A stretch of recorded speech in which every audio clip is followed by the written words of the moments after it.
What's going on, everybody? LK here, back at it again with another video, and today some more Dragon Ball FighterZ for y'all. So today I want to talk about something a little bit different from normal. I want to talk about the difference between you, literally the viewer, and a Dragon Ball FighterZ Pro. So what do I mean here? I'm kind of talking about more the difference between your play and their play, the mindsets, like kind of like the approach that they have to the game, and how it is different. Before I get started, if you like the content I'm putting out, please like this video, or if you haven't already, subscribe to the channel. It does help the channel grow. I would really appreciate it. Thank you so much.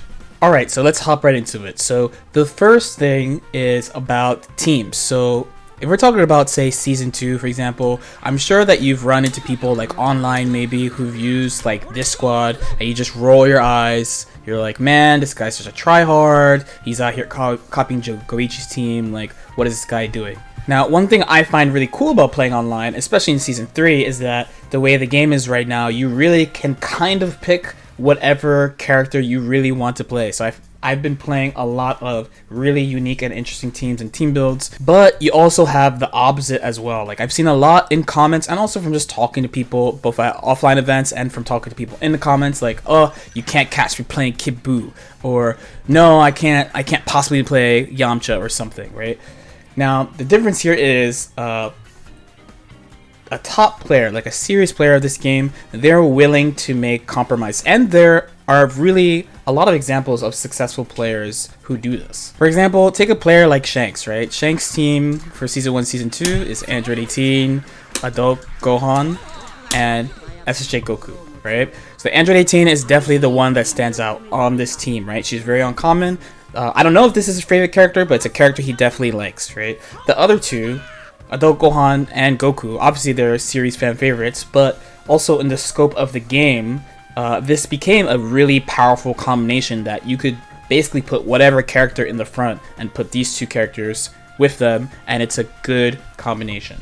Francis Wawa is also another really good example. He's a multi-character specialist, right? He plays like Gogeta, he has a Videl, he has like a lot of really uncommon characters, but you'll always see him rocking Goku and usually Adult Gohan, base Goku and Adult Gohan.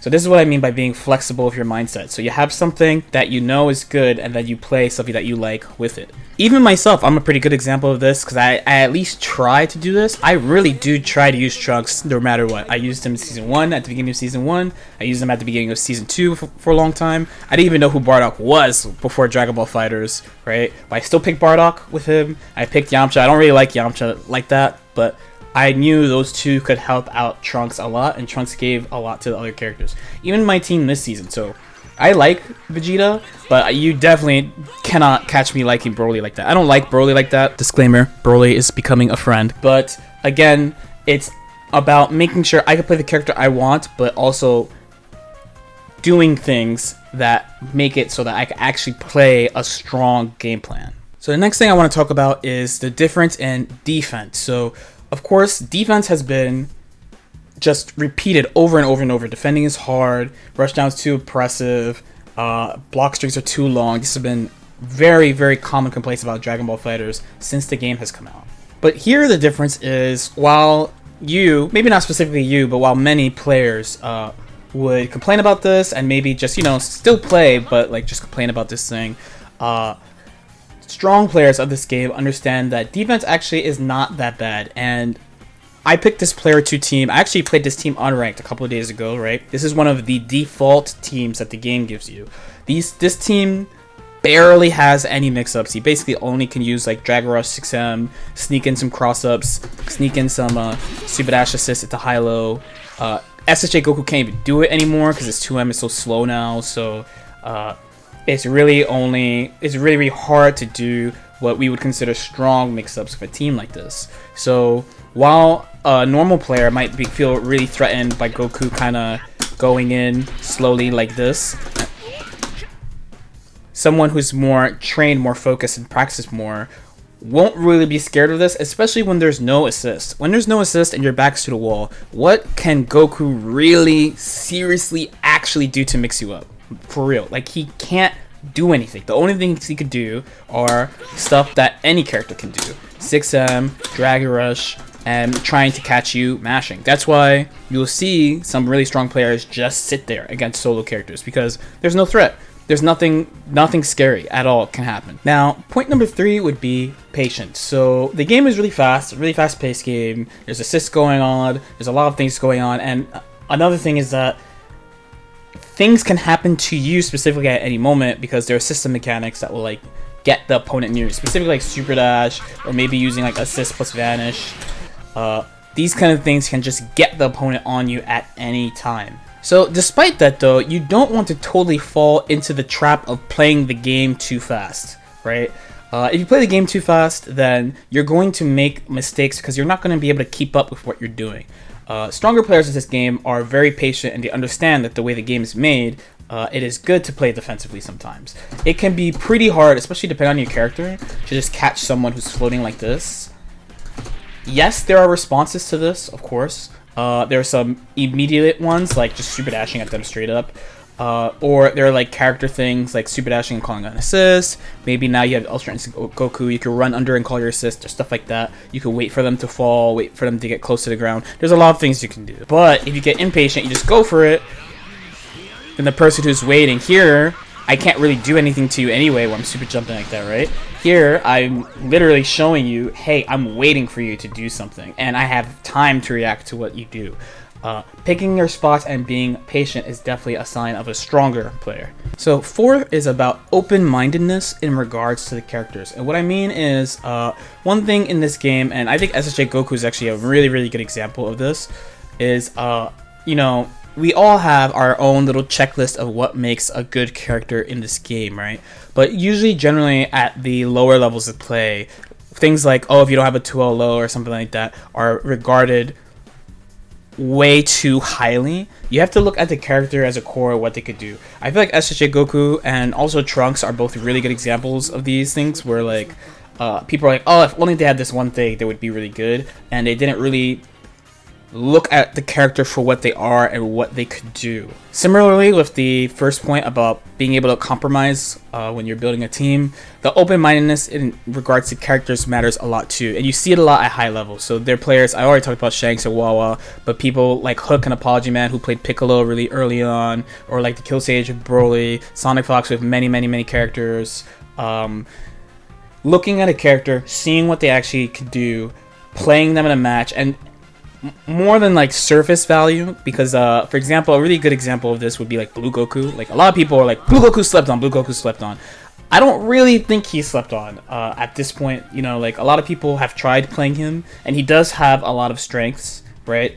But I think a better example would probably be like last season's Base Goku and Base Vegeta, where like you look at their toolset and what they could do and what they specifically add to the team, and eventually you're just like, isn't this character just really good?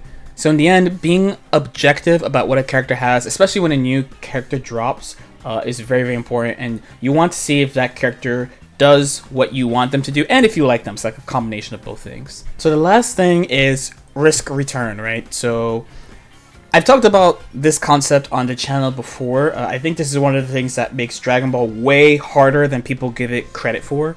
But also, this is a huge difference between like a lower level player and a high level or a top level player of the game, right? Understanding risk return in the game directly affects how you make decisions. So for example, let's say I am Broly, I am tall, I'm muscular, I'm powerful, I command grab you with one arm, I do level 3, like this, okay? This does about like 4,500. I specifically have no bar, right? I cannot kill you, probably. We'll pretend I don't have my other assists. I only have Broly. I cannot kill you after this setup. There's a bunch of ways I could hit you. I could command grab you again. I could do the medium command grab, do a combo. I could do Dragon Rush. I could do 6M. Or I could just do pokes, okay? Now, a lower level player, they might be really scared right now. It's like, oh my god, it's Broly. He's big, he's strong, he's powerful. He's going to grab me again. I need to, I don't know, I need to mash. I need to vanish. I need to reflect. I need to get him off me. As opposed to a higher level player who's like, well, okay, like that sucked. I just took 45% just from one grab because he's immensely powerful. But he has no more meter. You know, if he hits me with like a light jab, it doesn't do a lot of damage. He has no assist. We're pretending he has no assist. He has no assist, so he can't extend his combos. Really, the only way he could probably kill me is if he hits me in sparks And does he want to do it this early in the game and burn his spark like that? I don't think so. So maybe I'll just sit here this time and chill. Broly meaties, then you're good and you make it, right? This is the type of decision making that high level players do sometimes. Now the difference is here, let's say this is the same situation. Okay, another present for you. Still gonna do 4.5k, but now I have 2300 life, right? 2300, 2400 life. Anything he does pretty much will kill me. If he grabs me again with like a medium grab, I'm dead. If I try to mash and he does a jab, I'm dead. If he dragon rushes me, I'm dead.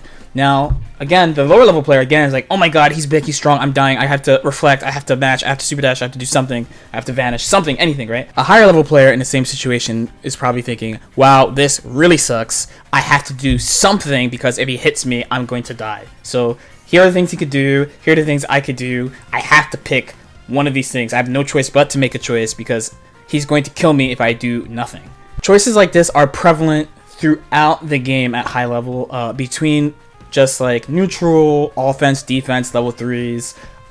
The assist exists all over the game in general. Okay, hopefully that made sense. Especially from me playing a lot online, I kind of noticed a couple of these things more clearly, I guess.